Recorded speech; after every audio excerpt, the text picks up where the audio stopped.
होई रे माझा मितवा ह्या मालिकेच्या पुढील काही येणाऱ्या भागांचे अपडेट जाणून घेऊया आपल्या आजच्या या व्हिडिओमध्ये. चला तर मग प्रेक्षकांनो सुरुवात करूया आपल्या आजच्या व्हिडिओला. तर इथे आपण आता पाहतोय की कशा पद्धतीने आता ईश्वरीला पडण्यापासून अर्णव वाचवणार, तर वल्लरी आणि नम्रतामध्ये चांगलंच भांडण होणार. आता नेमकं काय आणि कसं घडतं हे सर्व गोष्टींचे अपडेट आपल्या व्हिडिओमध्ये पाहूया. तर इकडे इशू आणि अर्णव हे रूममध्ये आलेले असतात. त्यानंतर आता इशू विचार करते, काय करू, खरोखर मी जर पुन्हा पायात घुंगरू बांधले तर मी चांगलं नाचू शकेन का? शाळा सुटल्यानंतर अजूनपर्यंत मी पुन्हा पायात घुंगरू बांधलेलेच नाही आहेत. जर पुन्हा चुकले तर काय करू? आता इशू विचार करत असते. पण नमुताईसुद्धा तर म्हणत होती की करून बघायला काय आहे म्हणून. तर दुसऱ्या बाजूला तोपर्यंत अर्णव तिकडे आलेला असतो. अर्णव ईश्वरीला खुर्चीत बसवतो आणि ईश्वरीच्या पायांमध्ये घुंगरू बांधतो. इशू म्हणते, सर अहो हे काय करताय तुम्ही माझ्या पायात आत्ता का घुंगरू बांधताय? पण त्यावर अर्णव म्हणतो, मिसिंदर तुझ्या पायात हे घुंगरू बांधतोय कारण मला आत्ता तुला नाचताना बघायचं आहे. ईश्वरी म्हणते, अहो हे काय बोलताय तुम्ही, आत्ता आणि डान्स? त्यावर अर्णव म्हणतो, हो आत्ता आणि डान्स का, काय हरकत आहे आत्ता डान्स करायला? मिसिंदर हे बघ, माझा पूर्ण विश्वास आहे, माझी खात्री आहे की तू एकदम छान डान्स करू शकतेस. मग तुला काय हरकत आहे डान्स करायला? आणि तसंही मिसिंदर तुला एक गोष्ट सांगू का, प्रॅक्टिस केल्याशिवाय कळणार कसं तुला जमतंय की नाही ते? इशू म्हणते, अहो पण अर्णव म्हणतो, तुझ्या गणूबाप्पावर तुझा खूप विश्वास आहे ना, मग त्याचंच नाव घे आणि कर सुरुवात.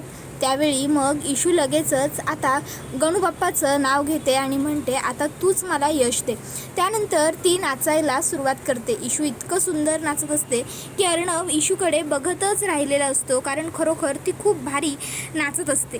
आता अर्णव खरं तर खूप इम्प्रेस झालेला असतो, पण आता मुद्दामून ईश्वरीला चिडवायचं म्हणून तो म्हणतो की नाही, एवढंही काही खास तू करत नाहीस, पण खरं सांगू का, तू खरंच खूप छान नाचतेस. इशू आता रागवते आणि म्हणते, मग आधी कशाला खोटं बोललात तुम्ही? तुम्हाला ना माझं काही कौतुकच नाही आहे ते म्हणतात की नाही, ते खरं आहे. शेवटी म्हणतात ना, घर की मुर्गी दाल बराबर, तसं तुम्हा पुरुषांसाठी घरची बाई. त्याबरोबर अर्णव म्हणतो, एक मिनिट, याच्यावरून नो कमेंट्स. आणि राहिला प्रश्न तुझ्या डान्सचा, तर मला आधीच माहीत होतं की तू खूप छान डान्स करत असशील, कारण तू जे करतेस ते बेस्टच असतं हे मला माहिती आहे. त्यानंतर मग आता दुसऱ्या बाजूला इकडे वल्लरी नम्रताला म्हणत असते, अगं मूर्ख मुली, तिला आत्ता डान्स जमणार नाही हे गृहीत धरण्यापेक्षा असा विचार कर ना, जर तिने आत्तासुद्धा डान्स प्रॅक्टिसने जमवला तर. शेवटी म्हणतात की एखादी कला जर आपल्याला पूर्वीपासून येत असली, आपण एखादी कला शिकलो तर आपण ती विसरत नाही. जर तिने ह्या काही दिवसात प्रॅक्टिस केली डान्सची आणि ती जिंकली तर तू काय करणार आहेस? त्यापेक्षा जर असं काहीतरी केलं की ज्यामुळे ईश्वरीला स्टेजवर चढताच नाही आलं, ईश्वरीवरती उभीच नाही राहू शकली, तर म्हणजे तुला बहीण म्हणून तुझी काळजीची नाटकंसुद्धा करता येतील आणि त्याचबरोबर आपण जिंकूसुद्धा. कळतंय का तुला? त्यावर आता नम्रता ही विचार करू लागते. वल्लरी तिला म्हणत असते, कर जरा मी बोललेल्या गोष्टीचा विचार कर. विचार केल्यावरच तुला माझं म्हणणं पटेल. हे बघ, काहीही झालं तरी तुला ह्या स्पर्धेत जिंकायचं आहे नम्रता. जर तू जिंकलीस तर आणि तरच फक्त तुला ह्या घरामध्ये काहीतरी मान मिळेल, नाहीतर ह्या घरात तुझी किंमत कायमच एका मोलकरणीसारखी राहील आणि ईश्वरी मात्र कायम तुझ्यावरती हुकूम गाजवेल. आत्तापर्यंत तू तिची मोठी बहीण होतीस, पण आज नंतर तू तिची धाकटी जाऊ असणार आहेस, हेच ती तुला कायम दाखवून देईल. त्यावेळी मग आता नमू म्हणते, आई अहो तुम्ही बोलताय ते सगळं तर ठीक आहे, पण नेमकं आपण काय करायचं? इशूला स्पर्धेमध्ये येऊ द्यायचं नाही, यासाठी करता काय येईल आपल्याला? नाही म्हणजे आपण एवढे प्रयत्न केले, तिच्या डोळ्यांना म्हणजे दिसणार नाही वगैरे असं काय केलं, पण तरीही इशू हरली नाहीच. मग आता काय करता येईल आपल्याला? त्यावर वल्लरी म्हणते, अगं असं काय करतेस, असेल ना काहीतरी पर्याय, विचार कर. आता हे सुद्धा मीच सांगायचं का तुला? नम्रता हे बघ, जिंकायचं तुला आहे, त्यामुळे आता तू काय करू शकतेस किंवा तू काय केलं पाहिजेस हे मला विचारण्याऐवजी स्वतःच्या मेंदूला विचार. स्वतः विचार कर, तुला काय जमेल, तू काय करू शकतेस हे स्वतः बघ आणि मग प्रयत्न कर. मग माझी खात्री आहे तू नक्की जिंकशील. नम्रता, प्रयत्नांती परमेश्वर म्हणतात ते काही उगाच नाही, माहिती आहे ना? विचार कर, जर ईश्वरीला पायावर उभं राहू द्यायचं नसेल तर काय करता येईल? असं काहीतरी कर की ज्यामध्ये तुझं नावही येणार नाही, तुझ्यावर कोणाला संशयही येणार नाही आणि सहज पद्धतीने तुला जे हवं ते साध्यही करता येईल. नम्रता म्हणते, ठीक आहे आई, तुम्ही काहीच काळजी करू नका. काय करायचं ते मी बघते. मी असं काहीतरी करेन की ज्यामुळे माझा डावसुद्धा साध्य होईल. इशूला स्पर्धेत उभंही राहता येणार नाही, पण कोणाला माझं नावसुद्धा कळणार नाही. त्यानंतर नम्रता हिला वल्लरी म्हणते, ऑल द बेस्ट, बघूया आता काय करतेस ते. त्यानंतर नम्रता रूममध्ये येते. आता ती विचारात तिच्या व्यस्त असते. तर त्यावेळी आता लगेचच आकाश नम्रताला हाक मारत असतो, नम्रता. पण नम्रताचं काही लक्ष नसतं. आकाश नम्रताला म्हणतो, नम्रता, आणि तो तिचा हात पकडतो. त्यावेळी नम्रता म्हणते, हां, आवाज दिलात?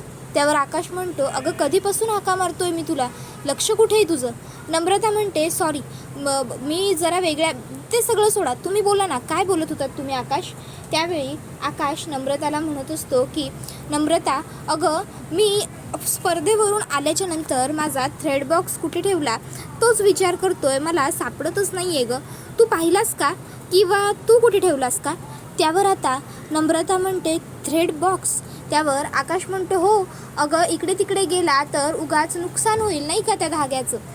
आणि खरं तर आपण जे थ्रेड वापरतो ते एरवी तर एक्सपेन्सिव्ह असतातच, पण हे जे स्पर्धेसाठी होते ते स्पेशली दादाने आम्हा दोघा भावांसाठी मागवले होते, त्यामुळे ते आणखी एक्सपेन्सिव्ह आहेत. मला त्याच थ्रेडने तुझ्यासाठी सुद्धा काहीतरी शिवायचं आहे. त्यावेळी मग लगेचच ती म्हणू लागते, आकाश, ते थ्रेड नाही हो, मला माहीत नाही आहे. आणि मग नम्रताला एक जबरदस्त आयडिया सुचते, ती म्हणजे त्या थ्रेडने आपण ईश्वरीला पाडू शकतो.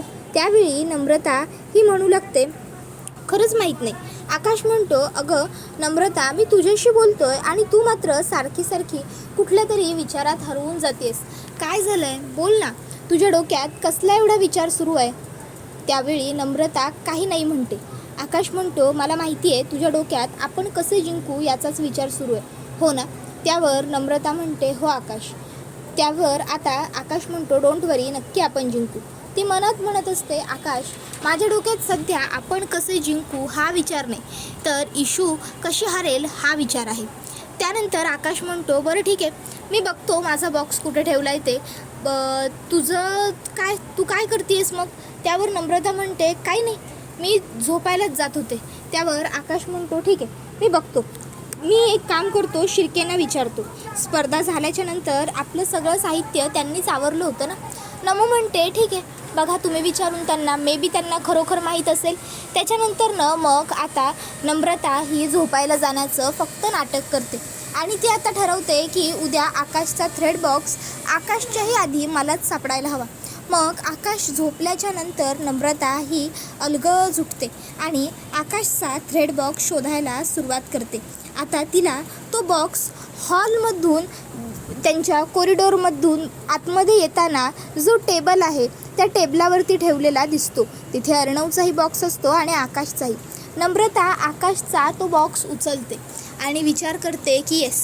दुसऱ्या दिवशी सकाळ हॉलमध्ये कोणीही नसताना नम्रता ईश्वरी जिथून खाली उतरणार असते तिथे आता त्यातलं थ्रेड बांधते आणि त्याच्यानंतर मग आता ती जाऊन खुर्चीवर बसते आणि म्हणते, हां, आता इथे ईश्वरी येणार आणि मला हवं ते साध्य होणार. मग नम्रता ईश्वरीला हाका मारू लागते, इशू इशू इशू इशू अगं इशू, ऐकतेस का? मला ना माझं एक ब्लाऊज सापडत नाही आहे, तू बघितलंस का इशू? आता ईश्वरी नम्रताचा हा आवाज ऐकते आणि मुद्दामून आधी नम्रताने जेव्हा कपडे लॉन्ड्रीतून आलेले असतात तेव्हा जाणून बुजून ईश्वरीच्या साड्यांमध्ये तिचा एक ब्लाऊज टाकलेला असतो. आता तो ब्लाऊज सापडल्यामुळे इशू तो ब्लाऊज नम्रताला द्यायला चाललेली असते. इशूचं लक्ष नसतं खाली त्या जिन्याला तो थ्रेड बांधलाय त्याच्याकडे, पण अर्णव फोनवर बोलत ईश्वरीच्या मागूनच उतरत असतो. इशूचं जरी लक्ष त्या थ्रेडवर गेलेलं नसलं तरी अर्णवचं मात्र बरोबर लक्ष तिकडे गेलेलं असतं आणि तो पटकन ईश्वरीला ओरडतो, मी सिंदोर, आणि तो तिला स्वतःच्या जवळ खेचून घेतो. आता तो तिला खेचून घेतो तर इशू म्हणते, कुठेही बरा रोमॅन्स असतो हो तुम्हाला, बघा तरी समोर नमुताई आहे. त्यावर मग अर्णव म्हणतो, ए गप ग, काही बडबडशील का, खाली बघ एकदा. आणि मग आता अर्णव तो धागा ईश्वरीला दाखवतो. त्याबरोबर तो म्हणतो, या धाग्यावरून आता पडली असतीस. तशी नम्रता मुद्दामूनच तिकडे येते आणि म्हणते, इशू तू ठीक आहेस ना, तुला काही लागलं नाही ना? त्यावर लगेचच ईश्वरी म्हणते की नाही ग ताई, मी एकदम व्यवस्थित आहे. तुझ्या लाडक्या जिजूंनी मला अगदी वेळेवर सावरलं आणि स्वतःकडे खेचून घेतलं. खरंच किती गुणाचा आहे ग माझा नवरा. त्यावेळी अर्णव म्हणतो, miss Indore please stop this nonsense. तुला जोक सुचतोय का? अगं हे सगळं कुणी केलं, का केलं हे आपल्याला माहीतच नाही आहे. का केलं कुणी हे? घरामध्ये एवढं सगळं वातावरण चांगलं आहे. अगं येत्या 2 दिवसांवरती तुझी नाचण्याची स्पर्धा आहे. तू डान्स पार्टिसिपेट करणार आहेस आणि कुणीतरी इथे हे असं थ्रेड बांधून ठेवावं. कुणी केलं हे सगळं आणि का केलं? आपल्या घरात काय लहान मुलं वगैरे सुद्धा नाही आहेत. त्यावेळी आता हा आरडाओरडा ऐकून आकाश आणि घरातले सगळेच आजी, मामा, मामी, त्याचबरोबर अंजली वगैरे आलेले असतात. आता मामाला तर सरळ सरळ वल्लरीवरतीच संशय येतो. मामा रूममध्ये सगळेजण निघून गेल्याच्या नंतर वल्लरीला म्हणत असतो, वल्लरी तुला काय वाटलं, मला कळत नाही आहे का? हे सगळं कटकारस्थान आहे ना, नक्की तुझंच असू शकतं. तूच इतक्या खालच्या थराला जाऊ शकते. तुलाच वाटतं की ईश्वरीने जिंकू नये आणि म्हणूनच तू हे सगळं केलेलं असणार. तुला काय वाटतं, मला कळत नाही की काय? हे बघ वल्लरी, तू कितीही काहीही प्रयत्न केलेस ना तरी ईश्वरी जिंकणारच, कारण ती सत्याच्या बाजूने लढते. त्यावेळी लगेचच वल्लरी म्हणते, झालं सत्य असत्य मला उगाच लेक्चर देऊन झालं. हे बघा, तुम्हाला काही वाटत असलं ना तरी मी काहीही केलेलं नाही आहे ह्यावेळी, हेच सत्य आहे, समजलं ना? आणि मी का पडू त्या ईश्वरीच्या मागे? माझा मुलगा आणि माझी सूनसुद्धा ह्या स्पर्धेत भाग घेऊन उतरलेत. जर मला चेअरअप करायचं असेल तर मी त्यांना चेअरअप करेन ना. मी का ईश्वरीने आणि अर्णवने हरावं यासाठी प्रयत्न करेन?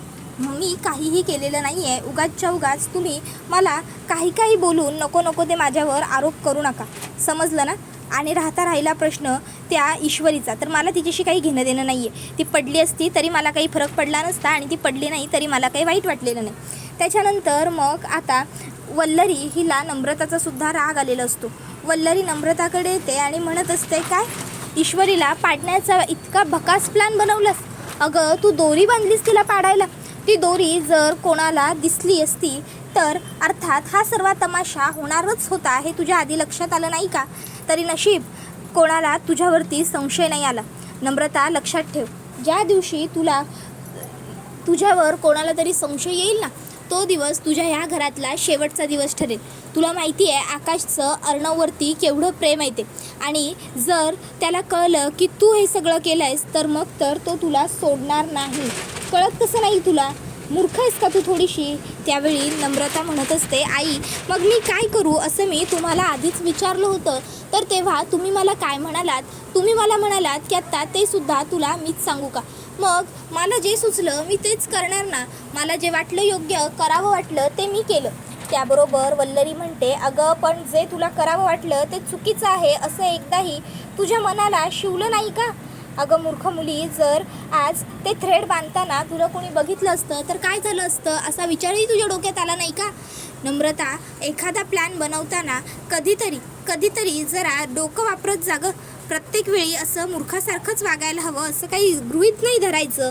जरा कुठेतरी आपल्याला सुद्धा बुद्धी आहे, आपणही वापर करू शकतो असं वागू शकतेस. त्यावर नम्रता म्हणते, आई माझी अक्कल आणि माझी बुद्धी काढायची नाही या, मला आवडत नाही. म्हणजे इशू तुमचं ऐकून घेत असेल तुम्ही बोललेलं सगळं बोलणं, पण माझ्या बाबतीत तसं नाही आहे. मी तुमचं सगळं बोलणं ऐकून घेईन असं जर तुम्हाला वाटत असेल ना तर तसं बिलकुल होणार नाही आहे, कळलं ना? आणि मी मुळात किमान काहीतरी प्रयत्न तरी केले इशूला त्या स्पर्धेमध्ये उतरता येऊ नये ह्यासाठी, पण तुम्ही काय केलं तो फक्त नुसत्या बसून ऑर्डरी सोडताय. त्यावर वल्लरी म्हणते, माझ्याशी नीट बोलायचा, हे विसरू नकोस की मी तुझी सासू आहे. त्यावर नम्रता म्हणते, मग तुम्हीही हे विसरू नका की मी तुमची सून आहे. आई उगाच माझा अपमान करून मला सतत घालून पाडून बोलण्यापेक्षा आहे ना माझ्याबरोबर उभ्या राहा, मग बघा आपण दोघीजणी मिळून कसं आणि काय करू शकतो ते. त्यावर नम्रता हिने असं म्हटल्यावर वल्लरी म्हणते, गप ग, मला तुझी काही गरज नाही आहे, मी माझं सगळं माझ्या हिशोबाने करू शकते. नम्रता म्हणते, मग मलाही तुमची काही गरज नाही आहे, माझ्याबरोबर तर माझा नवरा आहे, मी आणि माझा नवरा नक्कीच जिंकू शकतो, मलाही आमच्यावर विश्वास आहे. आता ह्याच दोघीजणी इथे भांडत बसतात आणि हा व्हिडिओ इथेच संपतो. व्हिडिओ आवडला असेल तर व्हिडिओला लाईक करा, चॅनलवर नवीन असाल तर चॅनलला सबस्क्राईब करा आणि बेल आयकॉन आठवणीने प्रेस करा, जेणेकरून तुम्हाला पुढच्या प्रत्येक व्हिडिओचं नोटिफिकेशन मिळत जाईल आणि सर्व व्हिडिओंचा आनंद हा अगदी उत्तम पद्धतीने घेता येईल. धन्यवाद.